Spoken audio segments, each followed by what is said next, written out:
जय हनुमान जय शनिदेव।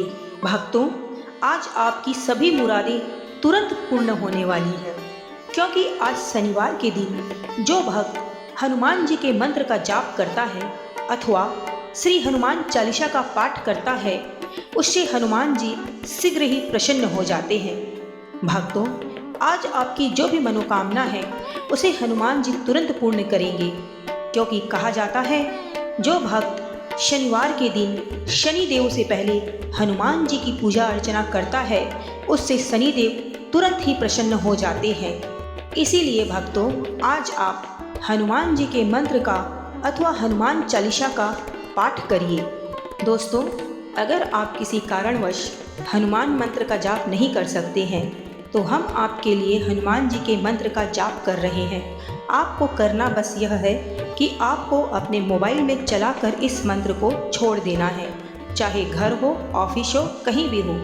आपके कानों पे यह मंत्र सिर्फ सुनने मात्र से भी हनुमान जी आप पर प्रसन्न होंगे और आपको आपके मन इच्छा अनुसार धन दौलत का आशीर्वाद देंगे।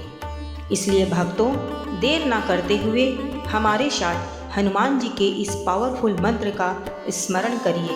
लेकिन उससे पहले अगर आपने अभी तक हमारे चैनल को सब्सक्राइब नहीं किया है तो तुरंत कर लीजिए और वीडियो को लाइक जरूर कीजिए। और हाँ भक्तों, कमेंट बॉक्स में जय शनिदेव जय हनुमान जरूर लिखिए, ताकि आपकी मनोकामना हनुमान जी तक और श्री शनिदेव जी तक तुरंत पहुँचे और उनका आशीर्वाद आप पर तुरंत ही बरसने लगे। तो चलिए मित्रों, हमारे साथ इस मंत्र का स्मरण कीजिए, लेकिन ध्यान रखिए कि मंत्र आपको पूरे 108 बार के लिए ही स्मरण करना है। अगर आपने इसका आधा अधूरा जाप किया या सुना तो फिर आपको इसका कोई भी लाभ नहीं मिलेगा। एक बार प्रेम से बोलिए जय श्री राम जय हनुमान। मनोजवं मारुततुल्यवेगं जितेन्द्रियं बुद्धिमतां वरिष्ठं वातात्मजं वानरयूथं मुख्यं श्रीरामदूतं शरणं प्रपद्ये। मनोजवं मारुततुल्यवेगं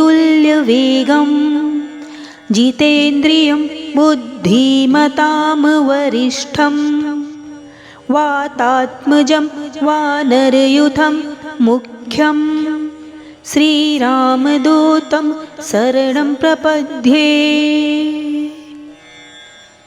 मनोजवं मारुततुल्यवेगं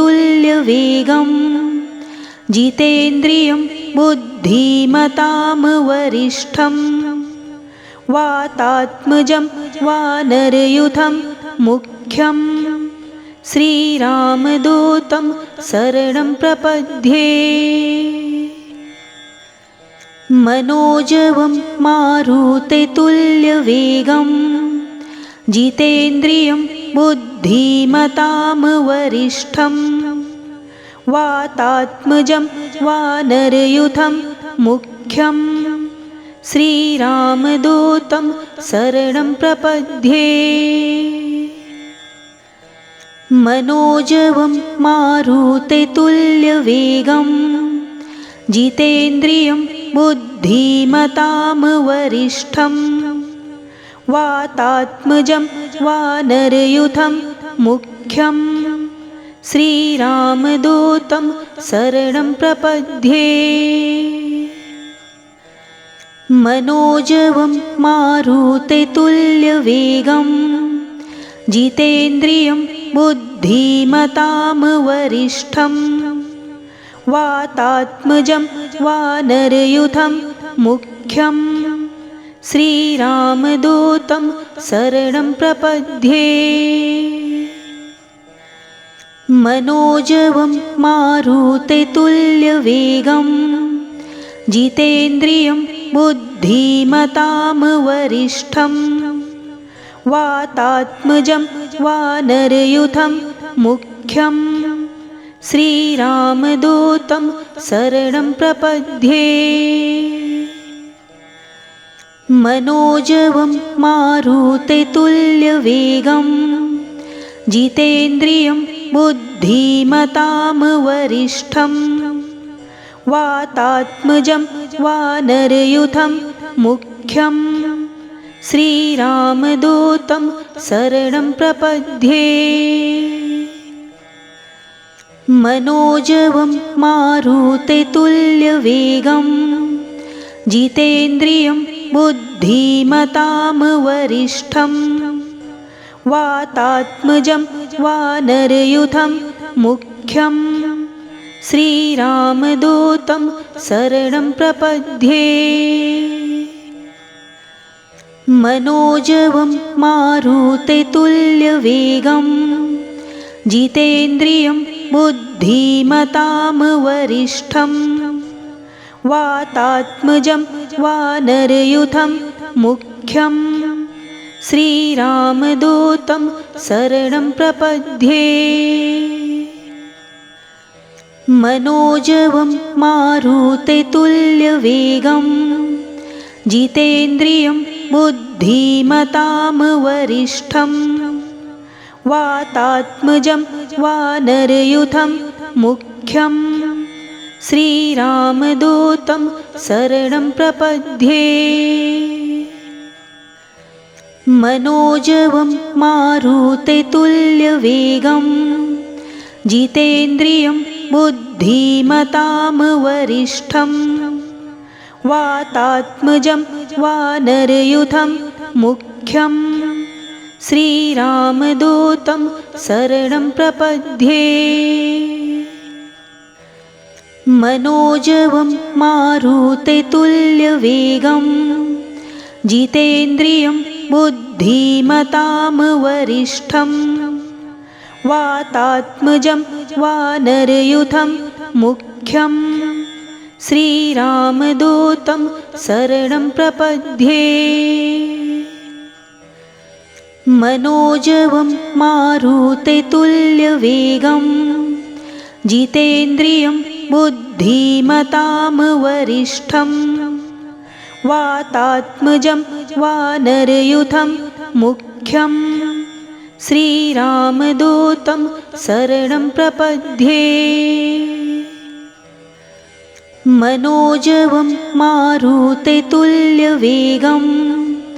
जितेन्द्रियं बुद्धिमतां वरिष्ठं वातात्मजं वानरयूथं मुख्यं श्रीरामदूतं शरणं प्रपद्ये। मनोजवं मारुततुल्यवेगं जितेन्द्रियं बुद्धिमतां वरिष्ठं वातात्मजं वानरयूथं मुख्यं श्रीरामदूतं शरणं प्रपद्ये।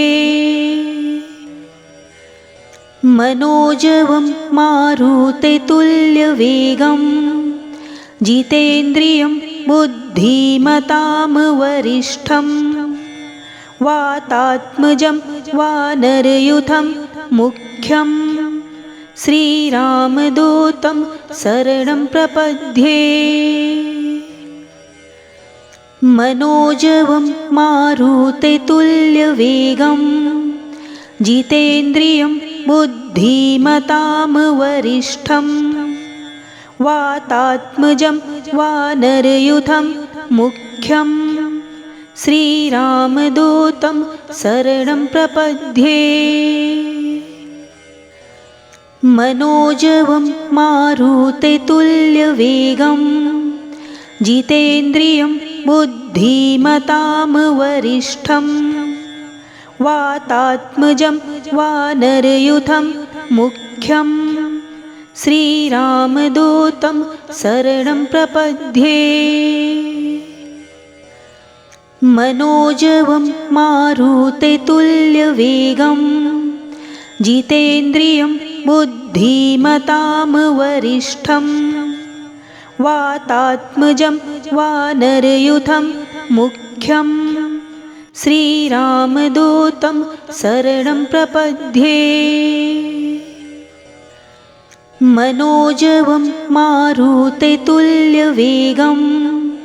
जितेन्द्रियं बुद्धिमतां वरिष्ठं वातात्मजं वानरयूथं मुख्यं श्रीरामदूतं शरणं प्रपद्ये। मनोजवं मारुततुल्यवेगं जितेन्द्रियं बुद्धिमतां वरिष्ठं वातात्मजं वानरयूथं मुख्यं श्रीरामदूतं शरणं प्रपद्ये। मनोजवं मारुततुल्यवेगं जितेन्द्रियं बुद्धिमतां वरिष्ठं वातात्मजं वानरयूथं मुख्यं श्रीरामदूतं शरणं प्रपद्ये। मनोजवं मारुततुल्यवेगं जितेन्द्रियं बुद्धिमतां वरिष्ठं वातात्मजं वानरयूथं मुख्यं श्रीरामदूतं शरणं प्रपद्ये। मनोजवं मारुततुल्यवेगं जितेन्द्रियं बुद्धिमतां वरिष्ठं वातात्मजं वानरयूथं मुख्यं श्रीरामदूतं शरणं प्रपद्ये। मनोजवं मारुततुल्यवेगं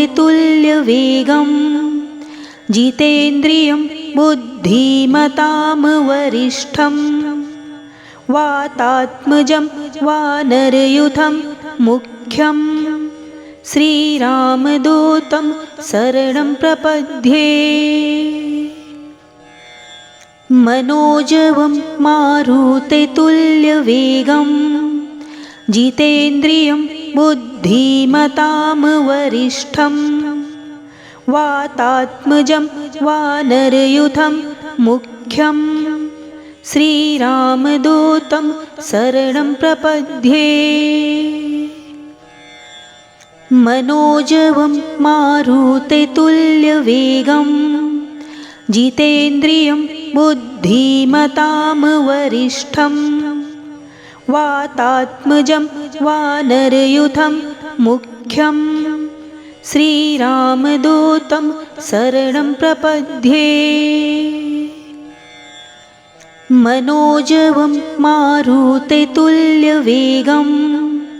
जितेन्द्रियं बुद्धिमतां वरिष्ठं वातात्मजं वानरयूथं मुख्यं श्रीरामदूतं शरणं प्रपद्ये। मनोजवं मारुततुल्यवेगं जितेन्द्रियं बुद्धिमतां वरिष्ठं वातात्मजं वानरयूथं मुख्यं श्रीरामदूतं शरणं प्रपद्ये। मनोजवं मारुततुल्यवेगं जितेन्द्रियं बुद्धिमतां वरिष्ठं वातात्मजं वानरयूथं मुख्यं श्रीरामदूतं शरणं प्रपद्ये। मनोजवं मारुततुल्यवेगं जितेन्द्रियं बुद्धिमतां वरिष्ठं वातात्मजं वानरयूथं मुख्यं श्रीरामदूतं शरणं प्रपद्ये। मनोजवं मारुततुल्यवेगं जितेन्द्रियं बुद्धिमतां वरिष्ठं वातात्मजं वानरयूथं मुख्यं श्रीरामदूतं शरणं प्रपद्ये। मनोजवं मारुततुल्यवेगं जितेन्द्रियं बुद्धिमतां वरिष्ठं वातात्मजं वानरयूथं मुख्यं श्रीरामदूतं शरणं प्रपद्ये। मनोजवं मारुततुल्यवेगं जितेन्द्रियं बुद्धिमतां वरिष्ठं वातात्मजं वानरयूथं मुख्यं श्रीरामदूतं शरणं प्रपद्ये। मनोजवं मारुततुल्यवेगं जितेन्द्रियं बुद्धिमतां वरिष्ठं वातात्मजं वानरयूथं मुख्यं श्रीरामदूतं शरणं प्रपद्ये। मनोजवं मारुततुल्यवेगं जितेन्द्रियं बुद्धिमतां वरिष्ठं वातात्मजं वानरयूथं मुख्यं श्रीरामदूतं शरणं प्रपद्ये। मनोजवं मारुततुल्यवेगं जितेन्द्रियं बुद्धिमतां वरिष्ठं वातात्मजं वानरयूथं मुख्यं श्रीरामदूतं शरणं प्रपद्ये। मनोजवं मारुततुल्यवेगं जितेन्द्रियं बुद्धिमतां वरिष्ठं वातात्मजं वानरयूथं मुख्यं श्रीरामदूतं शरणं प्रपद्ये। मनोजवं मारुततुल्यवेगं जितेन्द्रियं बुद्धिमतां वरिष्ठं वातात्मजं वानरयूथं मुख्यं श्रीरामदूतं शरणं प्रपद्ये। मनोजवं मारुततुल्यवेगं जितेन्द्रियं बुद्धिमतां वरिष्ठं वातात्मजं वानरयूथं मुख्यं श्रीरामदूतं शरणं प्रपद्ये। मनोजवं मारुततुल्यवेगं जितेन्द्रियं बुद्धिमतां वरिष्ठं वातात्मजं वानरयूथं मुख्यं श्रीरामदूतं शरणं प्रपद्ये। मनोजवं मारुततुल्यवेगं जितेन्द्रियं बुद्धिमतां वरिष्ठं वातात्मजं वानरयूथं मुख्यं श्रीरामदूतं शरणं प्रपद्ये। मनोजवं मारुततुल्यवेगं जितेन्द्रियं बुद्धिमतां वरिष्ठं वातात्मजं वानरयूथं मुख्यं श्रीरामदूतं शरणं प्रपद्ये। मनोजवं मारुततुल्यवेगं जितेन्द्रियं बुद्धिमतां वरिष्ठं वातात्मजं वानरयूथं मुख्यं श्रीरामदूतं शरणं प्रपद्ये। मनोजवं मारुततुल्यवेगं जितेन्द्रियं बुद्धिमतां वरिष्ठं वातात्मजं वानरयूथं मुख्यं श्रीरामदूतं शरणं प्रपद्ये। मनोजवं मारुततुल्यवेगं जितेन्द्रियं बुद्धिमतां वरिष्ठं वातात्मजं वानरयूथं मुख्यं श्रीरामदूतं शरणं प्रपद्ये।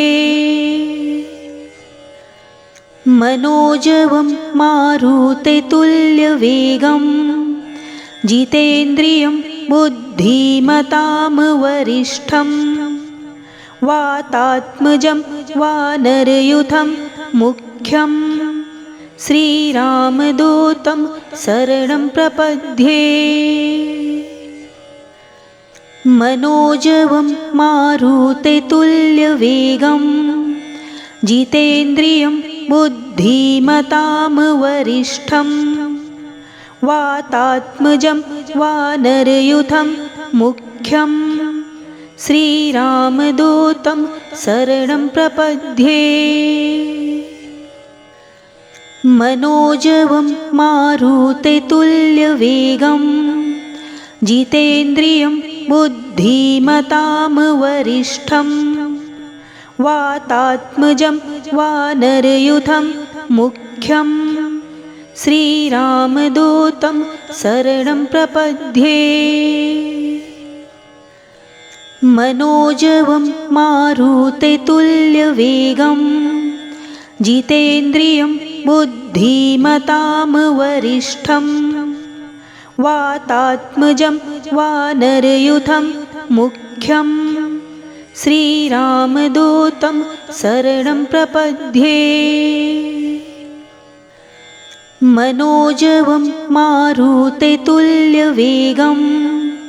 जितेन्द्रियं बुद्धिमतां वरिष्ठं वातात्मजं वानरयूथं मुख्यं श्रीरामदूतं शरणं प्रपद्ये। मनोजवं मारुततुल्यवेगं जितेन्द्रियं बुद्धिमतां वरिष्ठं वातात्मजं वानरयूथं मुख्यं श्रीरामदूतं शरणं प्रपद्ये। मनोजवं मारुततुल्यवेगं